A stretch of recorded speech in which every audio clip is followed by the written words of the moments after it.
Come on, Ivan, take it away. See, that was even I'm feeling awkward, and I think that's unfair. Hello, everyone, and welcome to this international pitter-patter of grey matter about scale modelling. That was textbook introduction. Pitter-patter of grey matter. A pitter-patter of grey matter. So today, obviously, we have us guys from the Plastic Posse. We have John Bernani, Scott Gentry, and myself, Mr. Ivan Taylor, and from the the Interesting Modelling Company, Jonathan Mock and Mr. Drew Manton. How are you all doing? Very good, actually. Very good. It's weird seeing a screen with 5. Yeah, it's. I think the most we've ever had is 4, isn't it? It is. So, welcome, gentlemen. Welcome to our little corner of the internet, and hoping for a bit of an interesting little discussion on our relative disciplines, shall we say, within broadcasting. I have to make note of that, Drew. Scripted gags. Okay? Scripted gags, yeah. Improv. It's like that improv rubbish. Isn't it? It's like an auto cue. Yeah, it is. That's very slick. I'm getting worried. It's making us look bad. This is. Yeah, already. Yeah, well, we're a minute into our own show, and we've been made to look bad by the hosts, the guests rather. So yeah, unbelievable. Yeah, more than just a pretty face, I tell you. I told you, Ivan is the brains of the operation. So yeah, the looks and the brains, yeah, and the voice for that matter, and the trousers, the lounge trousers, and the jumpers. Yeah, and the jumper, the age-appropriate jumpers. He's going to be a hit when he comes to America. Oh, you're doing the Nationals this year, aren't you, Ivan? You're going Indeed. Yes, that was one of the talking points I was going to discuss. The US Nationals coming up in July. It will be my first time ever going to the States, never mind just the model show over there. So that's going to be an experience on its own. I'm really looking forward to it. I went to the States 4 times around the turn of the century, I suppose we should call it. But yeah, and 2 of those times I stayed with Chris Buchholz. Okay. Yeah. Up in California for a couple of weeks each time, and I absolutely had the best time. Absolutely had the best fun. Visited loads of museums, model shops, model shows, went to the local model clubs and stuff like that. So, yes, I think you will find, Ivan, a group of extremely generous hosts, shall we say. Definitely. It's just I was going out to the US Nationals in 2001.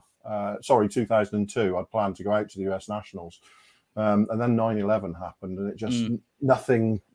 It became an impossibility, really, for that period of time, and I've never been back since, sadly. So now remind me, 2001. That was just a couple of years ago, wasn't it? Yes, yeah, I think it was the last week, actually. That's age. It still sounds like it should be in the future. Yeah, very much so. Very much so. So you got all your ducks in a row for that, Ivan, have you? Is that all? I have so much to do yet. Luckily, my passport's still valid. That's about that, and my ESTA. So that's all out the way and organised. So right, it's just money and getting models finished for the show. That's so all I need to get. Where is it this year? Where is it? It's in Omaha, Nebraska. So it's pretty central then, isn't it? Yeah. Ivan's going to the most popular resort in all of the United States, Omaha, Omaha, Nebraska. I think it was Brian. Was it Brian Scholl, the SR-71 pilot, who once wrote, "I did Nebraska in 7 minutes today." That's the only way to do Nebraska. I'm making a trip of it. So I'm first flying to DC, spending about 4 or 5 days there, then flying to Colorado and spending time with everyone at JB's house. By the sound of it, he's invited every person in the country to his house, and then we're all heading to Nebraska. So it's going to be a hell of a 2 weeks. Yes, I do. I would say it's practically impossible that you're not going to have the best time of your life there. With like I say, whenever I've been, it's always been to stay with friends and hosted by friends. And the last few times is entirely to do with the hobby, and it's just I can't think of a single bad memory. I can't think of a single bad memory from the entire sort of month I've spent in total with the modelling community out there. Yeah, so. we've got friends coming from Australia.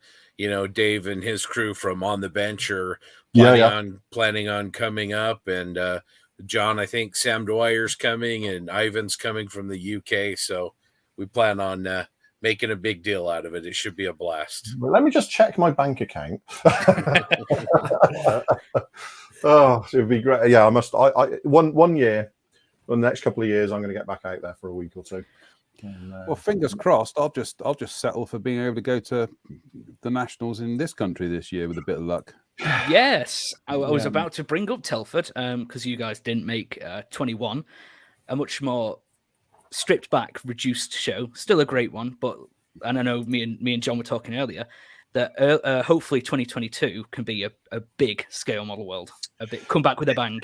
It would be nice to have a little bit of a return to form, wasn't it? It just various things colluded to stop us going in 2021, and I think we had to come to an agreement, didn't we, John? A few months beforehand. We did, and we with the benefit of hindsight, we made absolutely the right decision. So I have no regrets.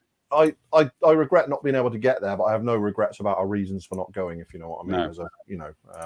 I absolutely think it was the right decision, but hopefully 2022 will be a different story. I say fingers crossed. I'm still waiting to see whether the Cosford show is going ahead in April, because that would literally be our first show of the year. So that would be nice. Nice trip up the motorway and the Lakeside Cafe and the Bikers Cafe as well. And right to you two, Scott, JB don't know this. Our trip to Telford, which is our literally the eponymous Rock to Telford playlist. But we drive up the motorway to Telford and then cross country. We come off in Worcestershire. We stop off at a fishing cafe and have breakfast there, and then usually about half an hour later we're still hungry, so we stop off at a biker's cafe and have tea and muffins. So everything, honestly, all our journeys are always based around food and cake. That's the only way to travel on my mind. It's over the last 15 years or so, hasn't it? It's become just the same. It's the same routine, which you'd think get boring, but when you only do it once a year, it's something you spend. You come away from that weekend, you spend the rest of the year looking forward to doing that again. I got to John's on the Thursday, stay at John's on the Thursday night. We set up on the Friday morning. I can tell you that when we finally do get back in the car and we are heading up the M5 and we press play on the iPod and the stamping, clapping feet of "We Will Rock You" kick in, we will think, it only feels like yesterday we were doing this, and it won't. It'll be 3 years. Wow! Thanks, John. Well, you're just trying to cheer us up now, aren't you? Yeah. These are the joys of being a guest on your own show, is that I can actually be a bit more. Well, speaking of cake, anybody that gets to go to John's, he likes to make funfetti cake and cupcakes, which is fantastic. So you get that, provided he's also a world-class smoker of meat. So you never go hungry when you go to John's. Well, our John's a vegetarian. I am very much not. It's okay. I do good Brussels sprouts, asparagus, broccoli, you name it, we'll smoke it. Drew Manton, consumer of pigs. Just get the brisket on. Yeah. Drew's pigs in blankets are just essentially pigs. In blankets, yeah. Yes, exactly. I want to go back to what you said, Jonathan. You talked about having that routine and looking forward to it every year. Now, granted, the IPMS Nationals aren't in the same place every year, but certainly we experience that same thing where in the US, the show starts on a Wednesday, goes all the way to Saturday, but like your adrenaline's pumping. By Tuesday, you have your routine, whether it's caravanning there or whether it's flying there. You're seeing friends in the airport. And then when you get to the show Wednesday morning or Wednesday evening, it's like you said, you think it was just yesterday, but it was a year ago or a couple of years. It's something that I look forward to every year, and I'm so happy that Scott, this was actually his first year at the IPMS Nationals, and some other friends, TJ as well, and Doug on the podcast, they'd never been to a large show like this, and part of me was like, I hope I didn't build it up too much. But when they first got there. Scott, you can chime in. I think you realized right then and there what I was talking about and how special it is. And I look forward to Ivan experiencing that this year as well. Yeah, I mean, there was a little bit of a fear that maybe, it had been oversold. Dave Knights on Plastic Model Mojo was a big cheerleader for the Nats too. And, we were excited to go, but I kind of wondered. But as soon as we got there, it was just nonstop. And I mean, we went, 15, 16 hours a day, sometimes longer. And there just wasn't enough time, too much fun to be had. I assume Telford is the same way. I've never known somebody who's come to Telford for the first time and not just walked around slack-jawed for the first couple of hours, just because it's everything. I've never been to the US Nationals. Everything tells me that the US Nationals and the UK Nationals are very, very different shows. They're very, very different, but they both have that scale thing that just leaves people slack-jawed with, and you end up with people who haven't been there before. You're kind of looking at them and you're looking at their face and you're kind of thinking, yeah, I know, right? Because we've been going forever, and you get this kind of little, almost a sense of possessive pride about it, if you know what I mean, where because you know what the show is and what it involves, and you're seeing people experience it for the first time, you feel that little surge of pride in showing something off that's become really special to you over the years. I can remember the first Nats, as it always used to be known as in Sam, was 87. Which, what was that, about 5 years ago? 1987, roughly. And I just remember just going up there, walking the door. The first thing I see is the Sam Scared Aircraft Modelling stand. There's Mike McAvoy, and I'm like that. And then it's like, then I'm walking around, and all these traders that have been names in a magazine, there they are, right? Yeah. It's like, there's Hammond's, ED Models, who was my Peter Lockhart? Who was that? Main Track, you see. Yeah. And then I walk around the corner and there's there's like Matchbox are here. And I'm like, and then next to them, it's Airfix. And I honestly, I'm like the guy at the beginning of Scanners. That was it, It was a formative experience on top of my love of the hobby anyway, but that was the thing where I thought, oh boy, I want to do this for as long as I can. I mean, I guess we've kind of worked it out. It was probably it will have been 7 or 8 years before John and I even ever spoke to each other. But 87 was our first nationals. It was my first nationals as well. And there's a lovely little sequel to that. Is that we then crossed paths the year later at the Birmingham NEC. We hadn't met, but we were in the same building, Birmingham NEC, 21st of April, for the Rush Hold Your Fire tour. Oh, yes. For which, if you ever see the show of hands video, that when they're playing Manhattan Project, there's a brief moment where it cuts away to somebody in the audience. It's him. Whoa. On the video, which means I'm going to find that clip and show it before the show. Yes. What that fresh face, long head 17-year-old. Yeah. Did that involve any handcuffs by any chance, or no? It was no. It's weird. It's weird how many times. It's weird how many people within the modelling scene that our paths merged before I ever actually knew them. And this is especially true of Dick Ward, the famous, the late great Dick Ward, the guy behind Model Decal. Is when I first started doing artwork for Airfix, 25 years ago, which was what, a fortnight ago. It was, it was like Dick Ward, one of my heroes. And I got chatting to him, and in passing, because in order to get to Dick's house in Farnborough, I get the train, and the train would change at Reading, and it would go through various stations, including Wokingham, which is where we used to live back in the 1970s. And I mentioned to Dick, I used to go to model shows in Wokingham with my mum. Hello, mum. And he said to me, oh yes, he said, I was always at that show. And I was like, so I would have been in the town hall at Wokingham, and Dick Ward would have been there, and I didn't know him, no idea. But it's weird, like I say, is how many times you have these convergences with people that when you later get talking to them, they go, oh, I was there. And me and Drew, we've been pinging on each other's radar a number of times before we actually. The first time we met was Yeovilton. I think it was 1996. I think it was later than that. No, it was Yeovilton 1996. I still maintain it was Bath in 98. You knew sat at that table. No, it was Yeovilton. This is where we're going to have an argument now for the next 10 minutes. It was Yeovilton 1996, and you had it was either an Alt Music Rush T-shirt, or it was a Rec Model Scales T-shirt, Rec Scale Models T-shirt. And I went, no, it was the Rush one. It was Alt Music Rush, and I went, oh, Rush, and we started talking, and you went, I'm Drew Manton, and that was the beginning of this whole thing. Similar things happen in the States. I've been going to shows, since I could walk, literally, because my dad was very much into the hobby and he drugged me with him.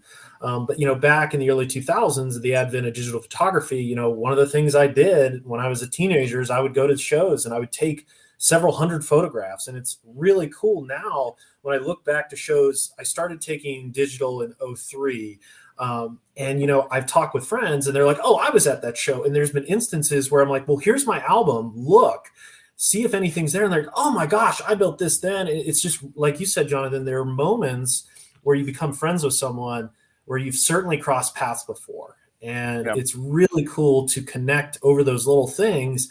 And then you quickly become literally best friends. I look to an instant this last Las Vegas Nationals where, we didn't meet in person. The Model Geeks, which is another great podcast, Darren, Frildo, Whitey, and Samo, and Scott Samo, we'd never met them before. We had breakfast and now we're best friends. I mean, it's really a show, and it's really to show the love of the hobby. So for that matter, Doug and I have been friends for 25 30 years, but we've been doing a podcast with John and TJ. I'd never met them in person until the Nationals, and so like you said, it's kind of that chance to not only share your passion with modelers from all over, and post-COVID probably all around the world, but certainly from around the nation. But to meet people that you might interact with, like you were saying, Jonathan, about you and Drew, you seeing them online or whatever, and then all of a sudden it's like, oh hey, so it's great, it's terrific. It's certainly a high point of the year for me now. So yeah, actually, a bit of housekeeping here, Drew. Apparently, the Cosford show's been cancelled. So yes, I did see that. Yes. Yeah. Oh well, that's breakfast off then. So I'll have to wait until November then, unless we have a trip up to Cosford at some stage in the year to go and see Mr. Pollard, because he lives. Yeah, we can arrange I think we're going to do that. Mr. Pollard, can't we? But no, yeah, one of the, like I say, the best thing I've found about the modeling moving on to the internet is the way that you've been able to make these connections with people all over the world. And these people become friends. I can remember at the Nationals when they were even at Stoneleigh and places, where I was watching Roy Sutherland, because Roy Sutherland would be there with what was then Cooper Details, and he'd be working on something like that, and it was just this kind of master modeler. And then I go to California for the first time in 2000, and he is just part of the club that I went and visited with Chris Buchholz and Brad Chun and all those guys. And since then, Roy and I have become very good friends. We tend to, we've stayed in the same place, in the same cottage together at the Nationals and stuff like that. And he's become a really, really good friend over the years. And you kind of think there's no other way that could happen other than with the internet. Because with if we'd remained magazines and things like that, you would just never have made these networking connections that have basically allowed me to go to California twice, and with open invites to go plenty of other places as well. And I think it's for all the negatives, and we have this discussion quite a lot, for all the negatives that it does bring with it in terms of conflicts and stuff. Overall, I just think it's been just the best thing, one of the most important things for my hobby. Well, this I've said this before, and I'll continue to say it, for as long as for as long as I can, and that is that I think the rise of the internet in the mid 1990s, it started to become more accessible. That and modeling, the explosion we've had in modeling over the last 25 years, it is, the two have gone hand in hand. The technology, not only just the technology in terms of communication, but just the technology in terms of computers has aided the manufacture of models, no end. But I also think that the technology in terms of communication, it enabled people to form communities. So you had the very embryonic things like rec model scale, then you had the forums, then that's kind of like hyperscale, then that's turned into social media or whatever. But you've had these very strong modeling communities that have sprung up. We might not be the same numbers as the heyday of the 60s and the 70s, but we are more organized now. And also, the internet has enabled manufacturers to sell direct in a way that mail order never really kind of enabled them to do. So you've got one of those weird things that where the increase in the internet has harmed some things like films and music, I'd say it hasn't with scale modeling. The two have gone hand in hand. Yeah. And we are where we are now, which is, I don't think in the history of this hobby there has been a better time to be a modeler. No way. The internet and particularly social media to scale modeling is, I liken it to when radio came on the scene to newspapers. Modeling when I was growing up meant a magazine, and a magazine was 2 to 3 months behind, and you got little photos in the beginning. Most of them were black and white, and you got this sort of little narrow, poor view into the hobby. And now we're talking to Jonathan and Drew and Ivan in the UK, and John and I here in the US, and we have the chance for unprecedented collaboration. Well, that's the thing, isn't it? I mean, you guys have got an international podcast. Yeah, exactly.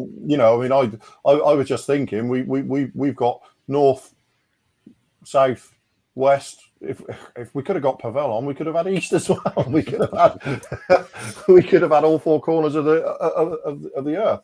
But the ability, and really in the last 5 or 6 years, the ability to do this in particular, to all sit here at different times of the day, different parts of the world, and just talk with an audience is it's such a brilliant thing for the hobby.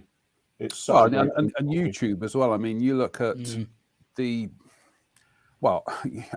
you cannot keep up with the number of channels that are on YouTube now that are dedicated to model making. But you have some of the superlative ones. You have Plasmo, you have Uncle Night Shift. You have stuff there. You have what are essentially broadcast quality little modeling shows that are on. Yeah. I mean, I look at some of the Japanese television series that I was watching a lot of them on YouTube about 10 years ago, and these were, because Japan is big for the hobby anyway, they had actual television series dedicated to building models and that were shown nationally and stuff. But I look at the stuff that stuff like Martin on Night Shift is doing on YouTube now, and it's vastly superior in every possible way to what they were being shown to millions of people 10 or 15 years ago. Now Martin has made such a success of his channel, but you look at the quality of what he's producing, and it is broadcast quality. Yeah, and I love YouTube because there's every market satisfied there. You have Martin, who is a professional, and his, like you said, Drew, his production is the best in the business when it comes to scale modeling. I mean, it's honestly, you could put it on Netflix or a streaming service. Yeah, I mean, absolutely. It is drop dead gorgeous. Plasmo, very similar. But it's great to see that they're catering to different markets where Plasmo, he rips through a build in one. And the same goes for Andy's Hobby Headquarters. You have people that can speak to the masses in every facet, whether you want to dive deep into learning how to chip a model over a course of a week, or do you just want to put it together in an afternoon? And I think YouTube is that fantastic medium that allows people to connect with every market. And I'll be honest, every one of those guys is super nice too. I haven't talked to Plasmo, but Martin is great. Andy's great. Evan from Panzermeister 36. I mean, these people are all super nice, super willing to support you and your hobby. And if you ask them a question, and that's something that I find it rarely in the hobby you get to someone that's not like that, and that's probably what keeps me coming back to this hobby. I would say there's probably a little caveat there, and that Martin has turned that into a full-time job now. Oh yeah, that is what he does. So he's a pro. I mean, I have my own YouTube channel. I just do a bit of noodling around and put it up on YouTube occasionally. Martin is doing, he's doing it such a high quality because he's turned it into a living. Yeah, he puts the hours in though. That's the thing. I was just about to say that. I think we talked about this a little bit before we came on. He obviously has Patreon and YouTube, so there'll be incomes. But we talked about when a few of us did videos, and the amount of time that goes into editing and making sure everything's in shot with the camera and making sure the quality's good. It's like, no wonder he's making a living from it, because I can't do that stuff. I mean, like I say, I go through phases of doing it, but then you realise that for an hour sat at my bench modelling, I'm putting another 2 or 3 hours on the other computer into editing it and narrating it and doing all that and doing multiple camera views and all the rest of it, and that almost becomes a hobby in its own right. Yeah, Martin will tell you first. Oh, sorry, Drew. Yeah, Martin will tell you his 20 to 30 minute videos take him 80 to 90 hours a week.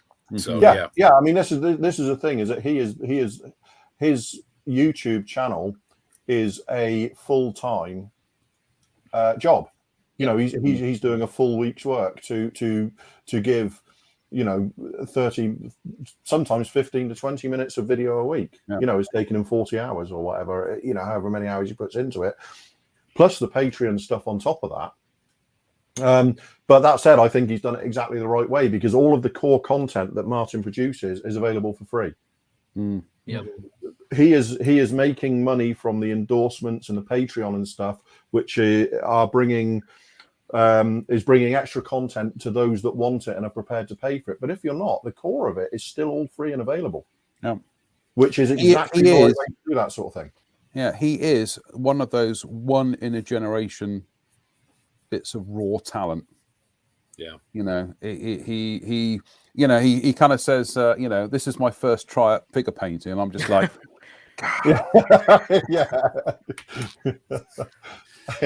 he is just phenomenal, really is, and I'd also venture to suggest. And you might want to cover your ears, Ivan. But it was only 3 or 4 years ago that Spencer was talking to John and I at the Nationals, actually, and he said, "Have you heard of this guy called Ivan?" Really, and he said, "Really nice lad. He's doing some really, really great modelling, and I see great things." And then sort of a few months later, I started talking to you about. You asked me to edit a photo for you or something. You said there was a Chaika photo or something. You asked me to edit it, and we started talking. And since then, you have become one of the biggest names on the scene in this country. Whether you like it or not, or you don't appreciate it, mate, you have. People do talk about you a lot. Because look at Ivan blush. mainly about how you managed to get through a whole year last year and only build 2 models. That's still 2 more than a lot of other people manage. So, joking aside, the point I'm trying to make is that Ivan, you're still 24? Yep. Yeah. And so what we're seeing is younger talent coming into the hobby behind us old Jesus, you know. Well, speak for yourself, old darling. Yeah, well, I'm quite happy to speak for myself. But yeah, what it proves to me is that the hobby is in rude health. Yeah. If you're attracting people into it who are, you know. If you'd have read some of the magazine editorials from the 1980s, where you had people kind of like proclaiming the death of the hobby, that computer games were going to kill the hobby off, and blah blah blah blah blah blah blah. We were always being told that that there are no new people coming through. There are, where is this next generation of modelers coming from? And yet here we are. We've got Martin, we've got Ivan. There are, there's that. The name escapes me, but it's that girl doing the Gundam stuff on YouTube. You've got all these people coming through, and it's like, and again, I saw a comment the other day where somebody said something about literally somebody said this hobby is dying, and I'm just like, really? Yeah, I don't think you're not paying attention. Yep, you're not paying. Exactly. If you think this hobby is dying, you're paying attention. And again, it goes back to, the discussion we had just last week on here about in the 1980s, the year's new kit releases would fill 1 or 2 pages of a magazine once a year, and these days you simply can't keep up. But look at January alone this year. Yeah. Well, I've had more models turn up in January, Ivan, than I probably had in the last 3 or 4 months of last year. Just because I've had that Modelsvit twin Mustang, I had the 2 IBG Doras turn up today, the Armour Mustang, the Dream Model UH1Y Venom turned up last week, the Bronco turned up today. It's just been this avalanche of stuff I pre-ordered months ago and all the rest of it. You got your icebreaker to build? Sorry? You got your icebreaker to build? I'm building. Well, that is under construction behind me. But it's just you just literally cannot keep up. Once upon a time in 1984 or 85, even as a 14-year-old, I could keep up with the monthly model releases that were in my price range. There was no problem. I struggle to keep up with mini art alone.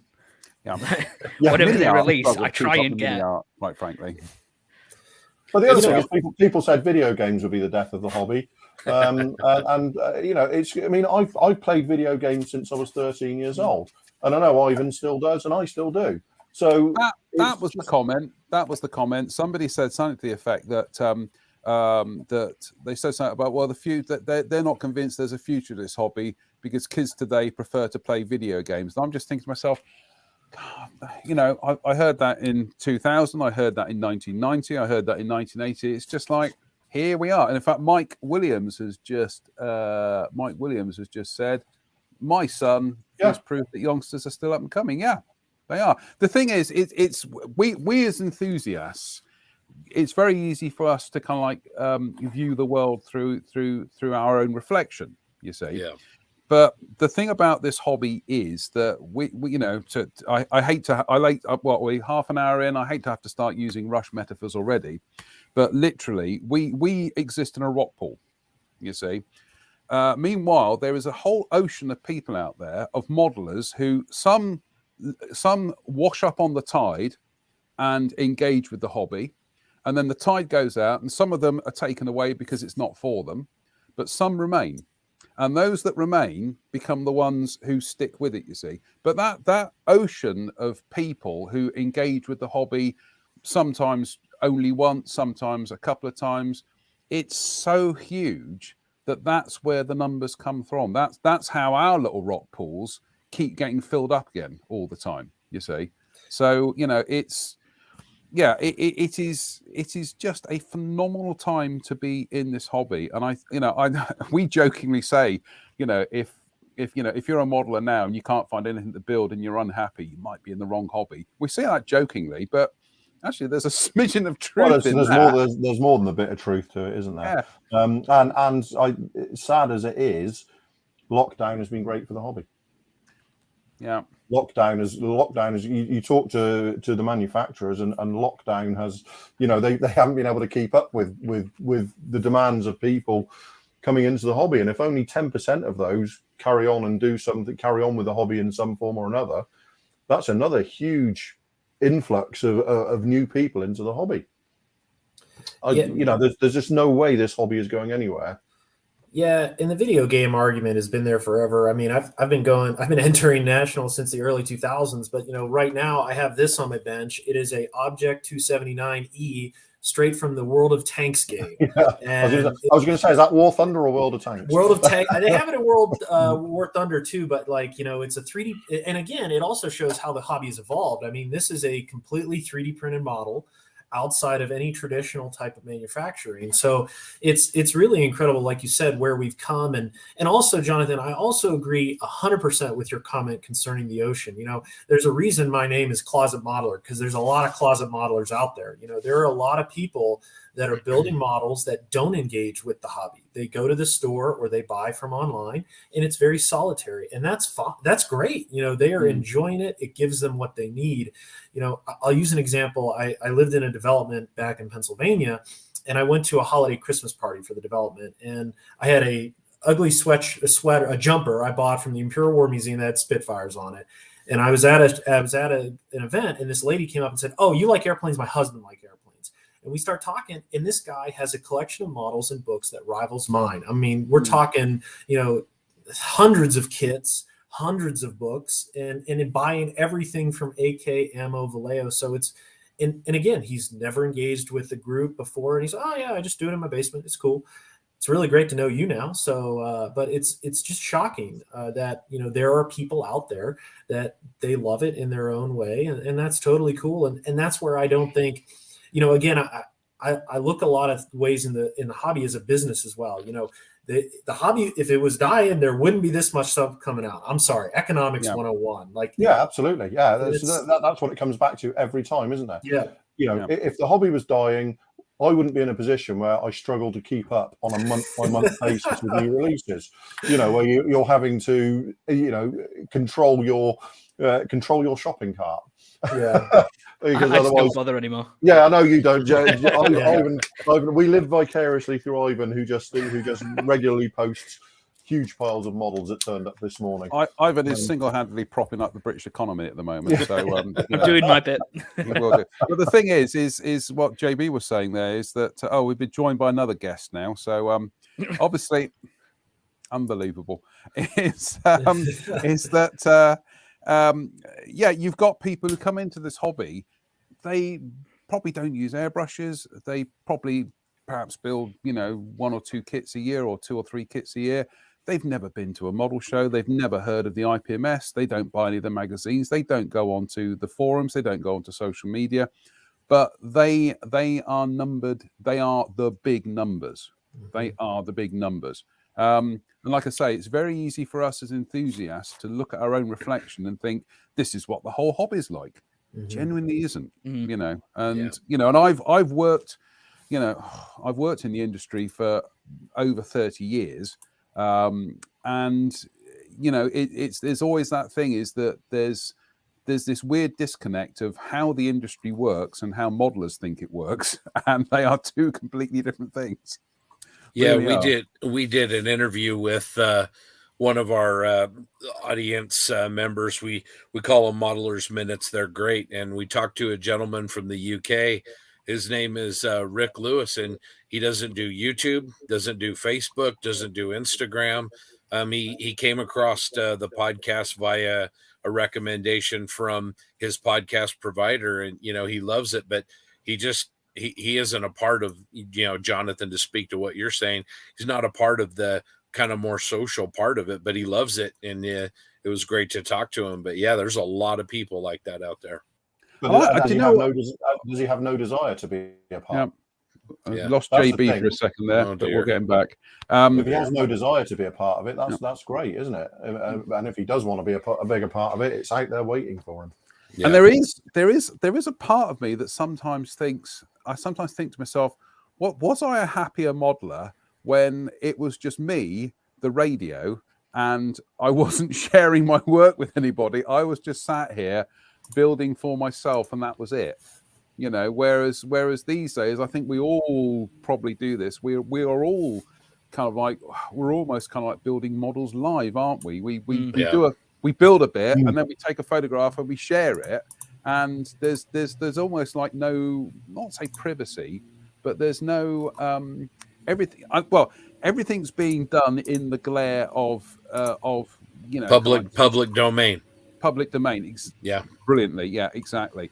And I think this will probably have to carry on for a discussion at another time. But I think this is where you have a bit of a, not an issue. What's the word I'm looking for? You have a bit of a thing where you've got people who are coming into the hobby and they are seeing what people are achieving, who have spent years and years honing their craft, and they just want to be, how do I do that? I'm not getting these results. What do I need to buy to get these results? And you're thinking to yourself, they've gone out and bought a Fender Stratocaster, and they're suddenly like, right, yeah, okay, why can I not play Stairway to Heaven? Why can I not play Smoke on the Water? And it's like, have you tried practicing? It's like, what do I need to buy? 40 years. It's, sadly, it's like people buying airbrush sets and kits and wondering why they're not getting, the same results as, I don't know, Spencer Pollard or somebody. It's because he spent 40 years practicing to get there. Yeah.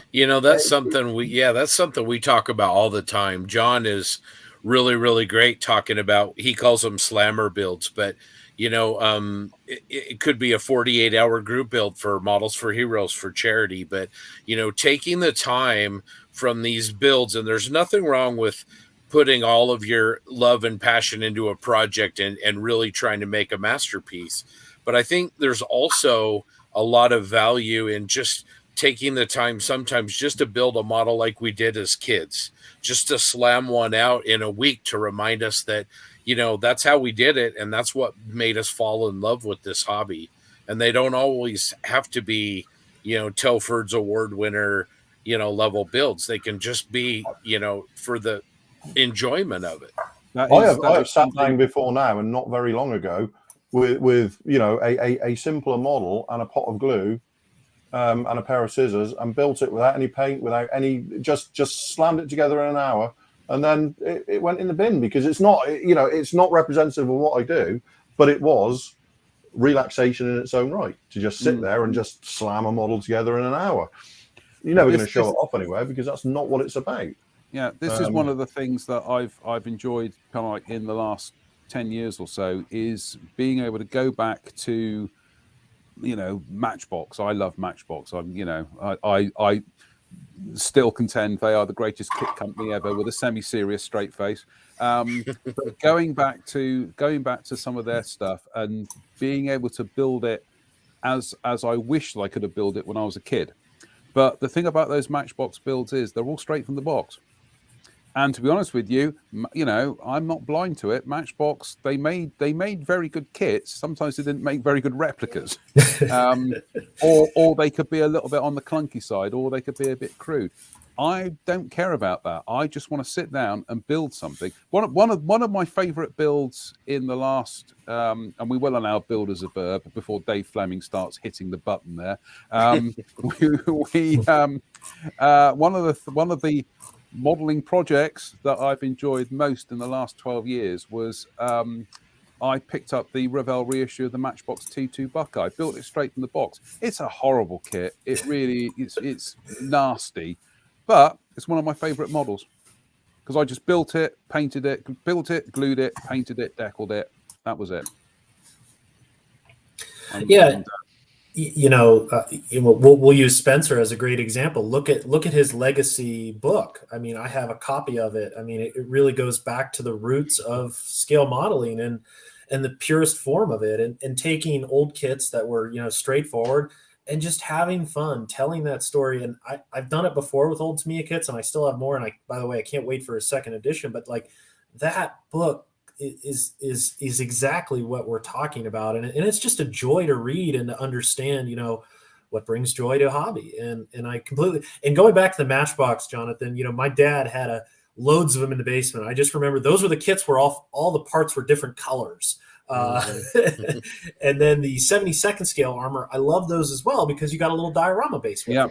And it's like perfect. And those still, you see them on the show table today sometimes. And I find myself honestly attracted more to those than some of the newer kits, because it brings that sense of nostalgia. It brings a sense of just a pure joy as opposed to micrometer, understanding it, your gear length and all this stuff. But it's that what I find myself attracted to most at shows.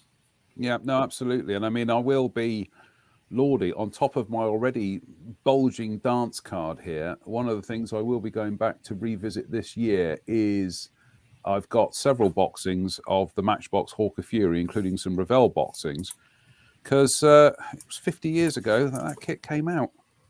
Oh, Lordy. 1972. That's PK1, wasn't it?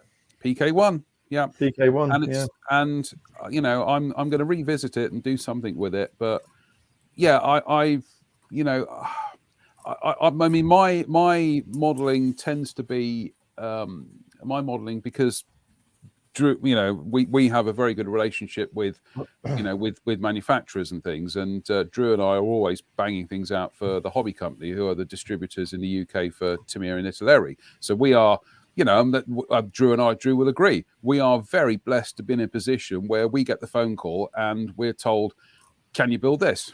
Fabulous. Yeah, as kids, as kids, if somebody said to us, hey, one of these days you'll be building models for Tamiya, and we'd be like,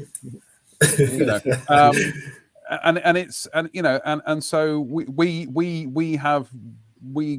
our workbench time tends to be split. I know Drew manages to find time to build more things for himself. Quite frankly, I find building things for me rather boring these days, because I like the variety of just being asked, "Can you build this?" And I'd be like, "Well, it's not something I'd usually build, but I find that brings back that kind of I hate to use the phrase childlike wonder, but it touches on that, in as much as I have no control over what I might be building next at any stage. And I suddenly get a box thrown in my hands and say, "Can you build that for us?" And I'll be like, "Okay, it's a 1/9 scale Vespa scooter. I've got any interest in building whatsoever." Turned out to be one of the best projects I've worked on in recent years. So yeah, there is.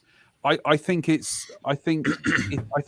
is very important that people try and stay in touch with that. Yeah, well, we use the phrase childlike wonder. Why not? And if that means just, as you say, do a slammer, just bang something out. Doesn't matter. It doesn't have to be incredibly well detailed. It doesn't have to be the best model you've ever made. It's also muscle memory. It's getting to that muscle memory of building things. And was it John? Who was that drew the video? Was it John Buis did that video? John Bias. John Bias, yeah. Yeah, that's it. He did that video where he's talking about that you've, in order to kind of like hone your skills, you've got to do it regularly. You've got to do it repeatedly, and if you want to get the results, you've got to find the time to do it. And it was brilliant video, absolutely bang on the money. It's. Again, we come back to that thing. If people can't find something to build which puts a smile on their face, take up stargazing or something. Golf clubs. Yeah. I think it's good. Yeah. So go on. It's entirely about effort. It's it's like asking a master musician how they're so gifted and talented and not accepting practice as an answer.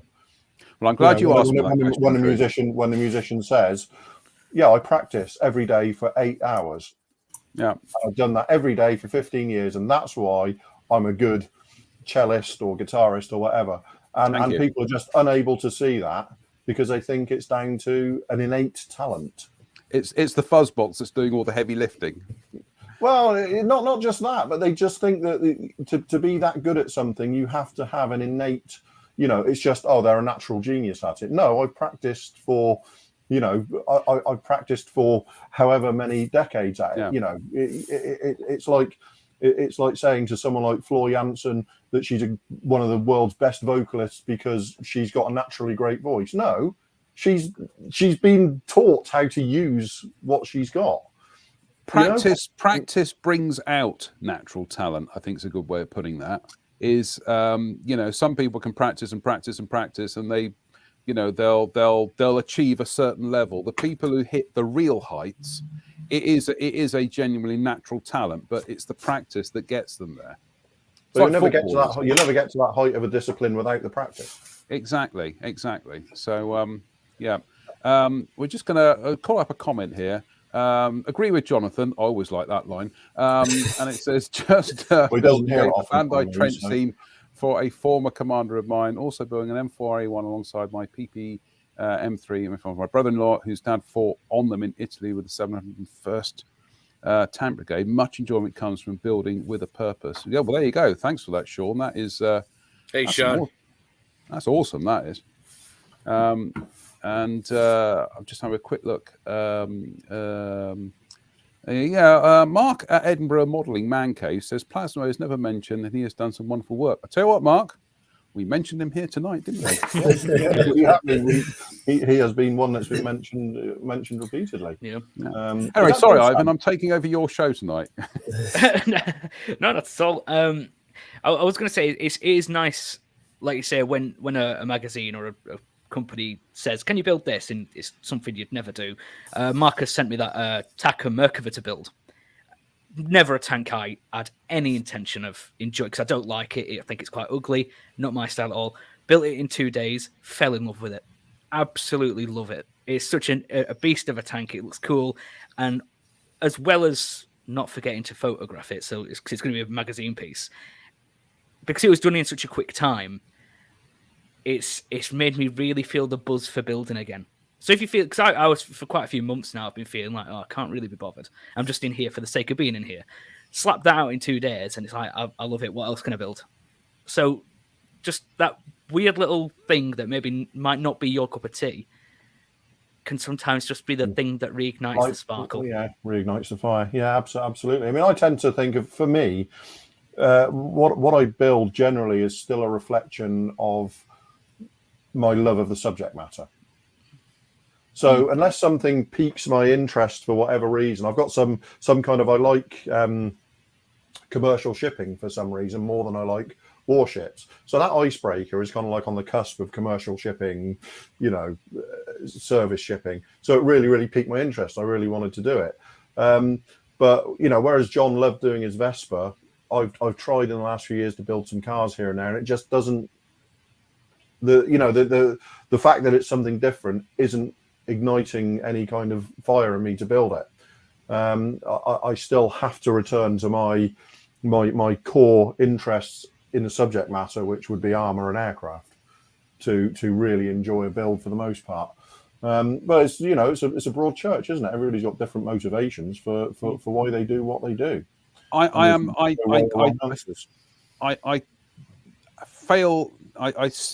cease to be amazed by again just how buoyant the kit market is at the moment, that a manufacturer will announce something and I will be, well, I've never heard of that before, but I must have one, right? Here is a case in point, right? The Lathy B15, right? The comedy truck that looks like it's got a little clown car stuck to the front of it. I'd never heard of it. As soon as I saw that, it's actually come out to a year ago. As soon as I saw that, I thought, I gotta have that. I've got to have one. As soon as I saw Mini Arts Land's Bulldog tractor, got to build that. They're doing that little, is it like a Tempo 3-wheeler coming out this year? Yeah, I've got to have that. And I think, I have my favorite subjects, you see. I've got the Special Hobby 32nd scale Westland Whirlwind, which I've started. It's my favorite aeroplane. A 32nd scale Westland Whirlwind dream kit. I've got Airfix 48 scale Chipmunk, another one of my favorite aircraft. I can't wait to build one, but it's I say it's finding the time, but it's finding the slot within the schedule. But there are kits out there of things that I've always wanted to build, which I'm hopefully going to get around to building at some stage this year.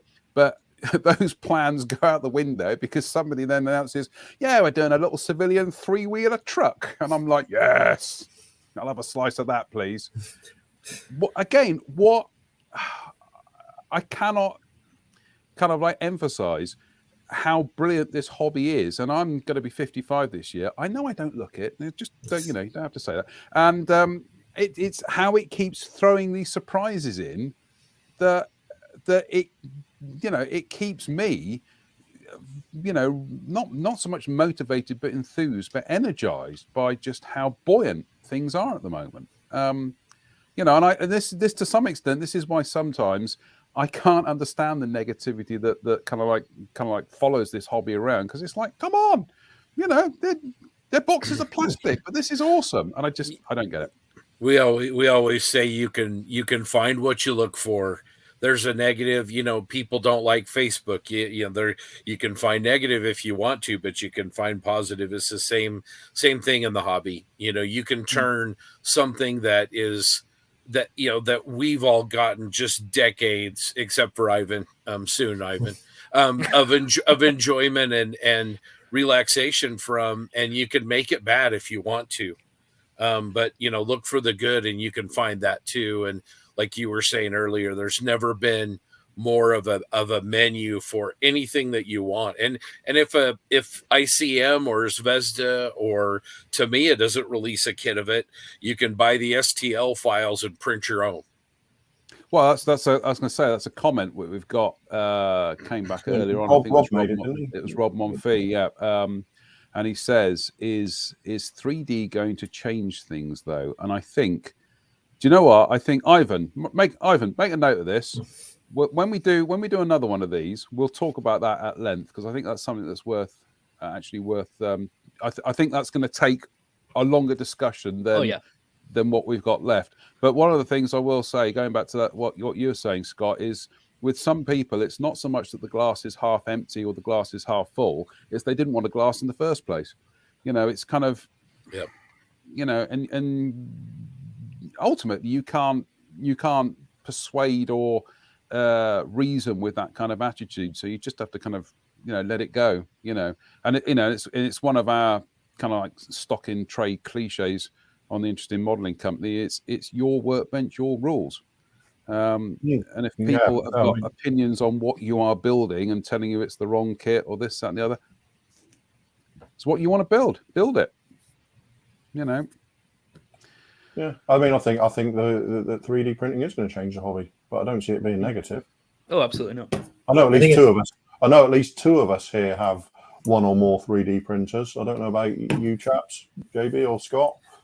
I have one. It's still boxed up from my move, but I would say 3D printing has already changed the hobby. We're seeing accessories and even full model kits. I have one here that are, it's incredible that were not possible through traditional manufacturing methods. And I think it's also great. And if they were possible, they were too expensive, where 3D printing can open up, bespoke subjects that we could potentially never see in injection molded. And I encourage any technology, anything to grow the hobby and move it forward, I'm all for. And I think you already see manufacturers adopting it. Ryfield Model, for instance, is one of them, has accessories that are 3D printed. And that's really to show, the value of the technology and the capability it has and where we go from here. And you're increasingly seeing people like Edward and people like that are doing 3D printed stuff as well. And people like yourself, Ivan, myself, we've all got 3D printers. We all use them to do stuff with, and we're all getting to grips with the technology. It doesn't. I wish it meant I buy less models. Sadly, it doesn't. He says, looking at this week's pile behind him. So it's actually enhancing the hobby, not really changing my engagement with it. Yeah, what's awesome is you see some people have 3D printers, and unfortunately, I don't do much design work. Engineering is far behind me from undergrad, but I point to our group build for a Sherman. There's a gentleman, Matt McDougall, Duke's Models. He is literally, modeling a mine roller. And my other friend, he is, Resicast's DD Sherman is impossible to find. So he's like, well, I'm just going to model one and I'll print it. I'm like, give me that STL file.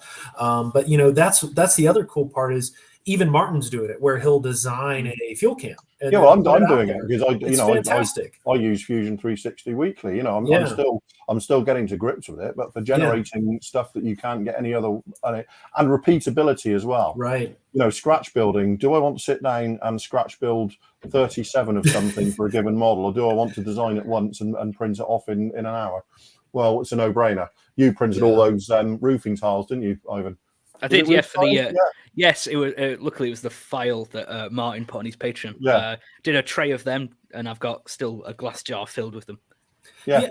And you know, just going with 3D printing too, I think it probably, the people that say the hobby are dying is probably the same people that talk about 3D printing is not really the hobby, but it really is. You know, it's a craftsmanship in its own. When we think of scratch building, I look at people that are BJ DeBecker from Panzer Concepts. He does absolutely fantastic 3D printed models that he sells. Railguns, World War I have one, absolutely gorgeous. Is it scratch built? In my mind, the way it is, you know, you're digitally modeling it, you are scratch printing it, and to think anything less than a true scratch build, in my mind, is rather narrow-minded. You know, these are skills. It's apples to oranges, but I can certainly appreciate both worlds, and they both should be, you know, held in high regard with skill and talent. Well, look what David Parker's doing with Stugs. Yeah, exactly. Yeah. There was actually discussion about this. I'm trying to think, was it last year or the year before last? Because it's, you know, time and everything. And somebody was maintaining. It was kind of like, it was like a return back to the 1980s actually, because when, I know, when some of the first aftermarket started turning up in the UK, what we used to call the cottage industries, and it was things like PP Models, PP Aero Parts, and Aero Club. And there were people who were very sniffy at the fact that because somebody was able to fold a photo etched ladder and stick it on their Phantom and whatever, they were like, it's not proper modelling though, is it? Because you're able to buy a white metal ejector seat for your Harrier or whatever. Yeah. It's not proper modeling. And this was the thing, it was something to do with 3D printing. It was last year. I can't remember what it was. It was on Facebook or something. And somebody was saying that in their opinion, if somebody is, that they said that was it, 3D printing is not scratch building. They said if I go, it was David Parker who was having that discussion. No, he wasn't the protagonist, right? No, but he was the one who started the discussion. Right. He was. I can't remember where it was. He was talking about his 16th scale stuff that he was designing. Yeah. But the thing was, somebody said if I go and buy a 3D printed part and use it, that's not scratch building. And it's like, yeah, you're right. That's not scratch building because you didn't originate it, right? Yeah. Whereas if somebody is sitting down there and they're designing the bits and they're printing them out and then they are incorporating them into their project, they are scratch building it because they if it wasn't for their use of this and this, there wouldn't be something for them to actually incorporate into their model. They created it.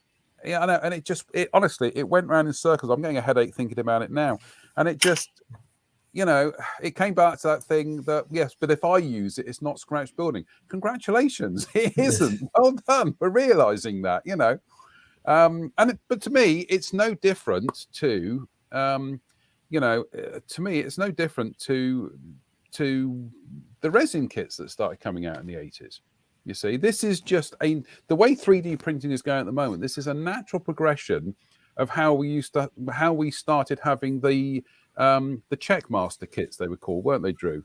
Well, it's a natural progression from where we left balsa wood and dope behind and started getting kits made of plastic. Yeah, exactly. It's just it's just these technologies get incorporated into what you're doing as time passes, and we even had the same argument a couple of years ago when there was using silhouette cutters to make masks and stuff started to become really popular, and we ended up, Frank Crenshaw and I and some other people set up a Facebook group for that, and we were doing all these, and people were saying, you're cheating. And it's like, I'm cheating because I designed and made a mask for this model. Sorry, no, you're going to have to go back and explain that. It was almost like, whereas once upon a time people said, if you use transfers, decals, you're cheating. Now suddenly decals are the standard, and if you're using masks to paint your model, you're cheating. Sorry, No, you've lost me. Here we go. Tim Cavalier makes a good point. He says, so does that apply to someone who downloads a file, prints and uses it? Are they scratch building? No, they're not. They're not in much the same way as that, because they are buying or using somebody else's talent in the same way as a plastic kit, a resin cockpit, a photo etch ladder, a metal engine. It's the same as that. They're not scratch building. The person who originated that master super detailing. Yeah, exactly. But the copies that are reproduced thereafter, it's not scratch building. John Adams scratch builds an engine, right? Somebody who buys it then just uses it. That's the difference. But John has scratch built it, and it's the same. And you do get this sniffy thing, and I had this within my professional experience. You sometimes come across this generational thing that it's just computers, they do all the hard work for you, and it's like, I wish they did. I wish there was some people literally think you go out with a LiDAR scanner and then you take it back to the office and you press a button that says make kit. I think genuinely, Drew, somebody actually did suggest that the other day. Somebody has suggested that. Yeah, it's just, and it's the same with the digital artwork you're seeing on Edward and Airfix kit boxes these days. It's phenomenal artwork by Adam and some of the Eastern European guys. And these people can't join aviation art guilds. No. Because they're being told that it's not proper art. Mm-hmm. You're like, sorry, how is I've seen people say, but that's just computer artwork. Anybody can do that. That's easy. All right, fine. Anybody can do it. Show us. So where I think 3D also is going to go for the hobby, and I look to the wargamers, because I really think wargaming and miniatures are really pushing the envelope there. There will be a day.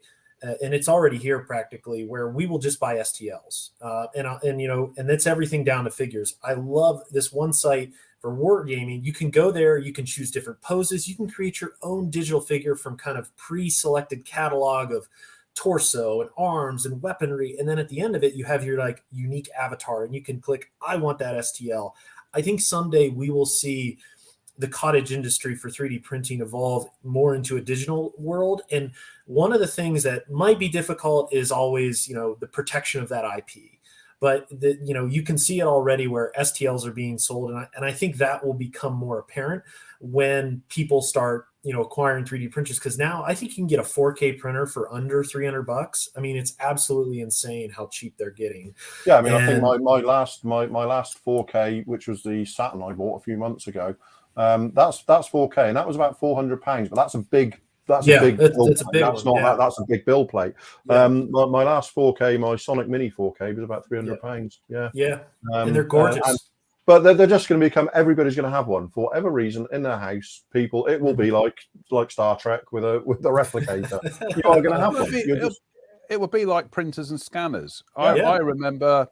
I can remember going back into the 1990s. There was an advert. It was an article in a magazine, and it was Mac format, and it was something like, scanners for under £1,000! Exclamation mark! And it was like, wow, a scanner for under £1,000. Tell me more. You can go down to Argos and pick one up for 30 quid now or something. And I think I personally think that I don't think 3D printed models are going to overtake plastic kits, because we come back to that thing about there is a huge ocean out there of people who just come in and buy things and whatever. I don't think it's going to change that much. I think it's certainly going to have a huge impact on our end of the market, which is the aftermarket and the accessories. I think it is going to completely revolutionize it. I think you're going to find an evolution over decades rather than a revolution. I think a mix of the two, because we're seeing it now, as JB said, with being able to download figures and choose your own poses and everything. I think we are going to get to a stage where you won't be buying resin cast ejection seat. You'll just be downloading a file, and I think it's going to change that end of our hobby. But I don't think it's, and you are going to get complete kits. But they're going to be complete kits of things that, frankly, you'd never make as an injection molded kit. you know, Like, wouldn't like sell. this guy. Yeah, I mean, we're seeing the aftermarket move into it, you know, pretty rapidly in the likes of our good friend Mike Reeves. He's moving a good proportion of his production over to 3D printing now, because he's getting as good results with considerably less effort than continually having to make new rubber, you know, new rubber molds and stuff and cast stuff and all the rest of it. He's you know, a very good high proportion of his stuff is moving over now to being 3D printed. Yeah. And you can look, there's another gentleman in the States, Industry Mechanica, but it's sci-fi related. And he had probably some of the coolest resin kits, anywhere from a couple of years ago, the fish sub that Rinaldi did and the other weird kind of steampunk things. His product line now has totally transitioned over to the digital world. He does not sell any more physical copies. There's a multitude of reasons, the proliferation of 3D printers, and a big thing too is recasters as well.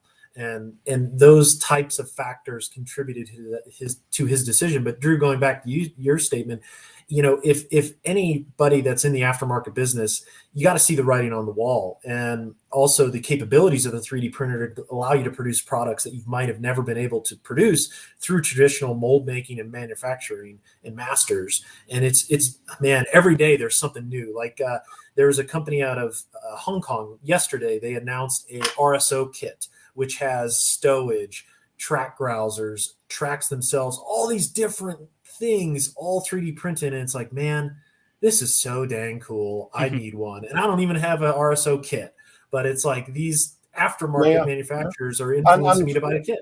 But the technology we're using is becoming more and more accessible to, all of us as well. 100%. You're starting to, this year, you will certainly start seeing 3D printers that can produce what a year ago was only available if you had 3,000 or 4,000 to spend on a Formlabs.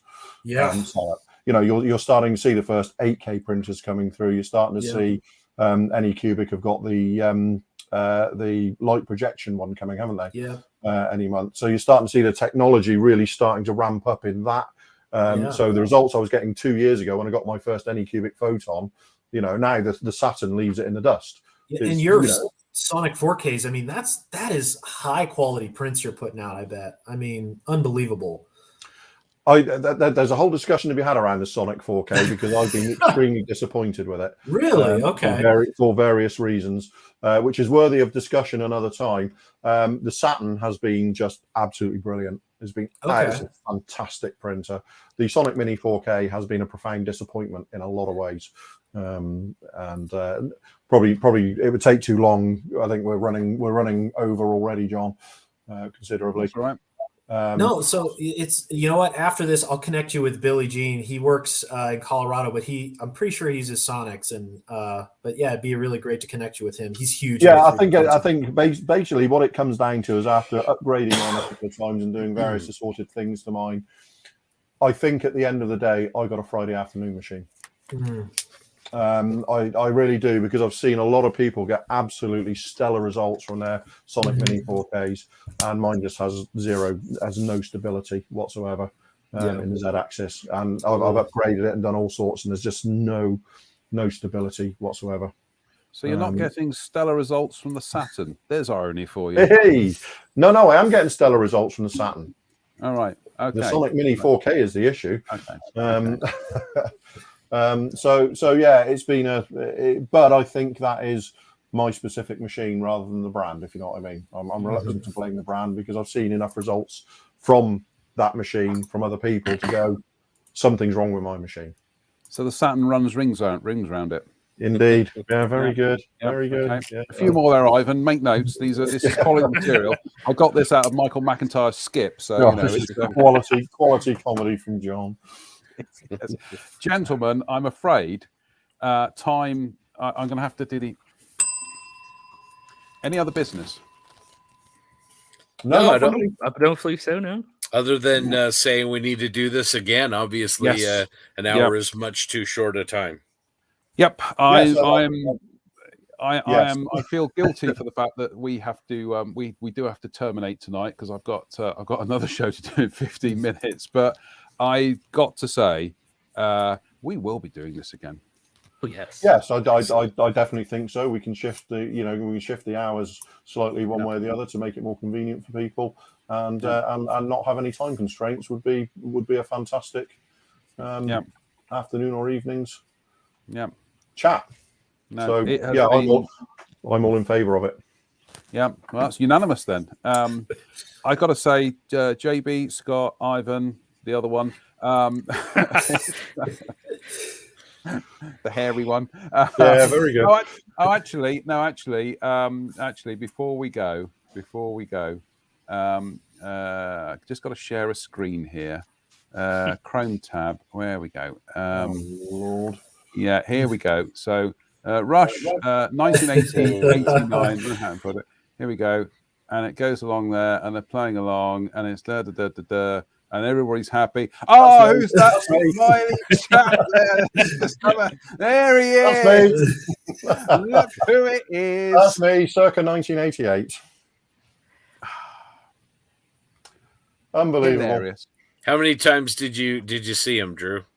12 in the end. Wow. Blimey. Wow. Yeah, I only saw him 3 times, but treasured memories. Memories. I did manage to see them 12 times in the end. So, yeah.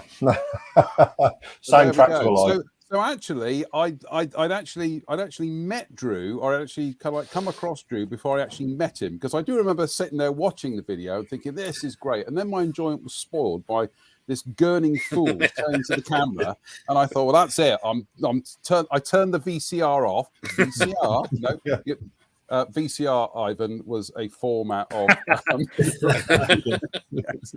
It was like that. My evening was ruined. So no, it's weird. Like I say, it's weird how Drew had entered my living room before I met him. It's like little did I realise, and he thinks that's only because of a video.